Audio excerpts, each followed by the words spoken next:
दोस्तों आजकल क्या है ना, शादी विवाह में देखो, आप देखे होंगे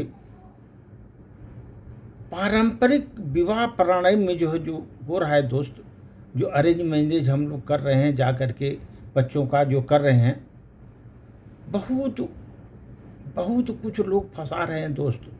सही सही चीज़ बता नहीं रहे हैं, ऐसे बताएंगे कि आप कंफ्यूज हो जाओगे दोस्त। इसलिए कभी भी जब रिश्ता कहीं करने के लिए जा रहे हो ना, थोड़ा सावधान रहो। क्योंकि जब कोई भी लड़का वाला लड़की देखने जाता है या लड़की देखने जाता है, प्राय निश्चित रूप से पूछा जाता है वहाँ पर।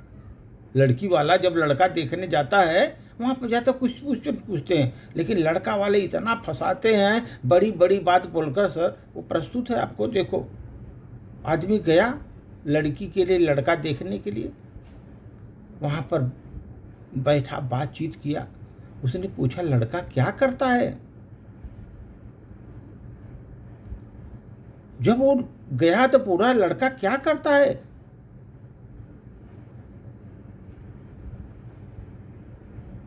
अब जब लड़की को देखने गया तो चाय नाश्ता किया, ड्राइंग रूम बैठा, छोटी मोटी बातें खत्म होने के बाद लड़की के पिता धीरे से मुख्य विषय पर आए। जो पिता था उसका मुख्य विषय पर आ गया। लड़की का पिता बोला आजकल क्या काम करता है आपका लड़का। क्योंकि लड़की देखने के बाद लड़की तो उनको पसंद आ गई। तब उन्होंने पूछा भाई लड़का आपका करता क्या है।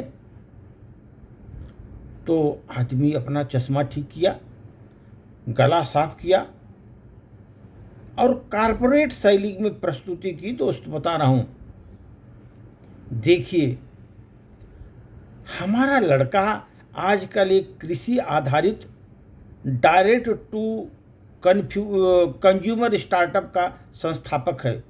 डायरेक्ट टू कंज्यूमर स्टार्टअप का संस्थापक है और प्रबंध निदेशक भी है वो।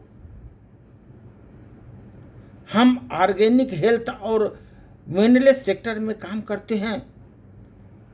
यह सुनकर लड़की के पिता थोड़े प्रभावित हुए। बहुत अच्छा, वो तो प्रबंधक निदेशक क्या बताया उसने, बहुत प्रभावित हुआ। वाह, वास्तव में क्या उत्पाद है आपका जो कारपोरेट का।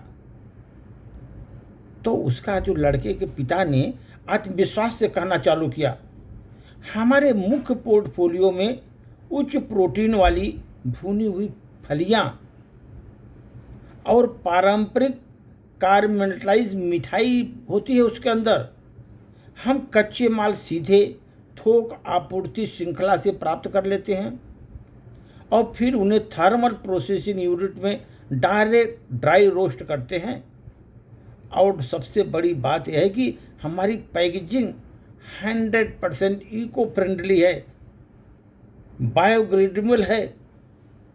ये सब बताया। ये सुनकर लड़की का परिवार दंग हो गया। यह एक बड़ी राष्ट्रीय कंपनी जैसा लग रहा है।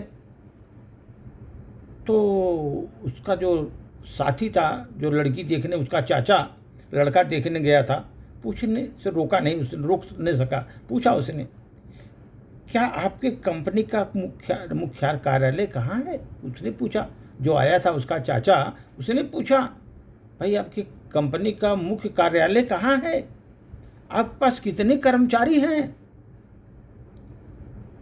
बिल्कुल भी घबराए बिना लड़के के पिता ने उत्तर दिया, देखिए ये आधुनिक स्टार्टअप का युग है, इसलिए हम दुकान के किराए, बिजली की बिल जैसे अनावश्यक खर्च से बचते हैं।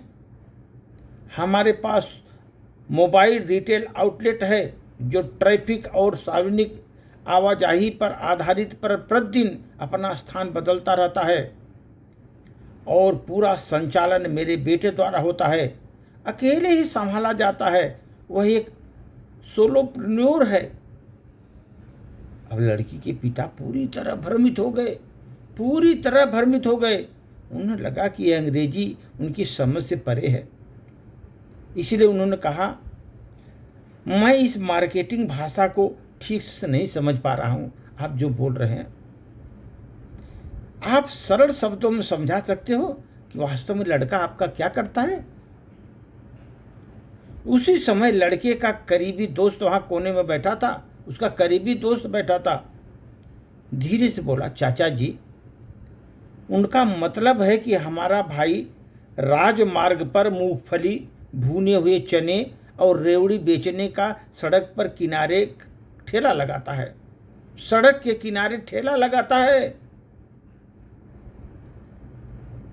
वह तगारी में रेत में चने भूजता है, उन्हें मुड़े हुए अखबार के पैकेट में ग्राहक को परोसता है।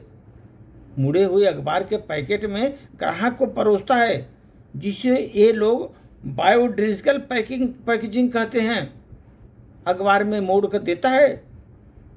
यह सुनकर लड़की के पिता के हाथ से प्याला ही गिर गया, चाय का गिर गया दोस्त नीचे।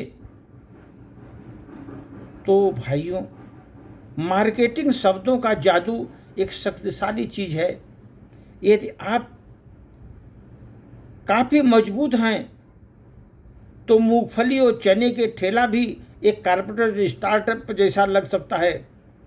इसलिए दोस्त, कहीं भी आप जाओ, अच्छी तरह पहले पूछ लो। ज़्यादा अंग्रेजी बोलने वालों से थोड़ा सा संभाल कर हिंदी में पूछ लो तो आपको ज़्यादा समझ में आएगा। लड़की वाले, बेटा क्या करते हो? लड़का बोला, I run startup product line included organic mouth refresher. दूसरा, माउथ रिफ्रेशर।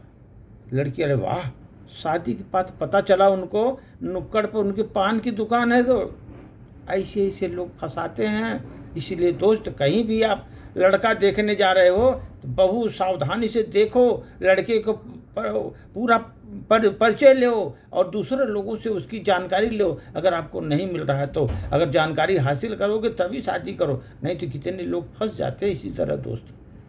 धन्यवाद।